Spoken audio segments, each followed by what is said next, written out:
இப்போ அந்த மதுரையிலேருந்து வந்துக்கிறாங்க ஒரு அம்மா. அந்த அம்மா அந்த காலேஜ் ப்ரொஃபஸராக இருந்தவங்களாம்.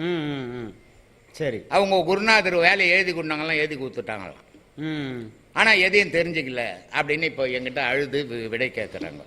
அப்போ விடை சொன்ன பிறகு இப்படி ஒரு விடை எப்படி சாமி சொல்கிறீங்க அப்படின்றாங்க.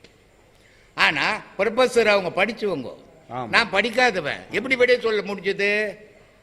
ஆன்மாவோட இணைஞ்சம்பார், அங்கே கட்ச விடைய மனம் பிரிஞ்ச உடனே இங்கே எல்லாருக்கிட்டும் பேசிக்கிறேன்.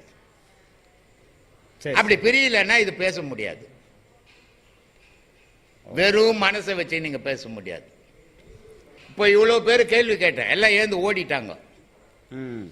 ஆனா கேள்வி கேட்கறது ஈஸி, யார் வேணாலும் கேட்கலாம். பதில் சொல்றது அவ்வளவு சாதாரணமான விஷயம் இல்லை. ஆனா நான் இவ்வளவு சாதாரணமா சொல்லின்னுக்கிறேன்னு சொன்னா அந்த ஆன்மாவுல இருந்து மனம் பிரிஞ்சு வந்ததால பேசுங்கிறேன். மனமா இருந்ததுன்னா என்னால பேச முடியாது. இதான் வித்தியாசம்.